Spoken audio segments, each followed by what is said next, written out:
Master Albrecht, welcome. I admit I didn't expect we'd meet again so soon.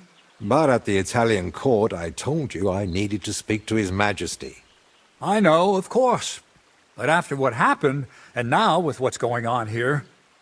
Nonetheless, King Sigismund has already returned to Hungary. My friend, we both know your influence reaches well beyond the monastery walls. And so does yours. In any case, you can gain access to Sigismund's court on your own. We both know how. That matter still hasn't been settled, Albrecht. The king cares about it. Actually... Forgive me. These are grave matters concerning His Royal Majesty. Can we speak privately somewhere? I'd like that, but I'm afraid things are rather complicated right now. Well, what's going on, my friend? You seem a little uneasy. I am. There are 3 seriously ill patients in the infirmary, gravely ill, and I fear the worst. The Black Death? Sadly, we can't rule it out. And I say that as someone who's lived through one outbreak already, and survived. And who are these 3 patients?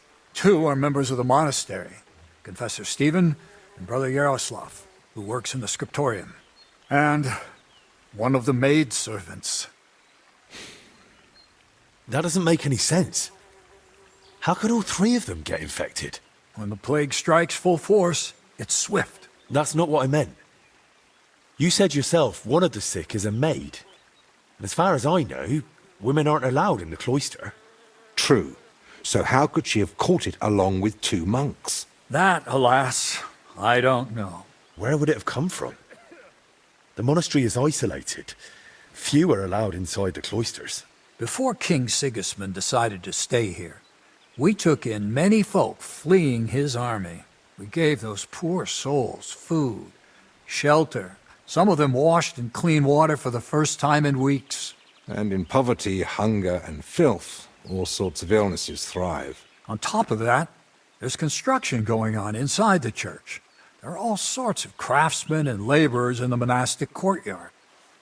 Well, does it look like the plague? You think I'd be alarmed over nothing? Forgive me, Father. What are we going to do, Albrecht? We'll go and see to the sick, of course. Then there'll be no reason we can't speak to the abbot in private about our matter. Very well. Thank you, Albrecht, for volunteering. I wouldn't have dared ask it of you. No need to thank me. I'm a physician. And there are people here in need of help. Not only those in the infirmary. If we can rule out plague, that may put your mind at ease too. That's what I'm praying for. And of course, I'm open to discussing that matter of ours later on. I'll have a room prepared for you right in the infirmary. Brother Benedict, one of our novices, is there, and will tell you all you need to know. Thank you. But I'd like to ask one small favor. I've been here many times before, but Henry's here for the first time. Would one of the brothers be able to show him the monastery? I'd rather he not get lost like I did all those years ago. Of course. If you'd like, Henry, just ask Brother Petramil. I just spoke with him before you arrived. He'll show you around and gladly answer any questions. Thank you, Father. Very well. We've talked long enough. Let's get to work.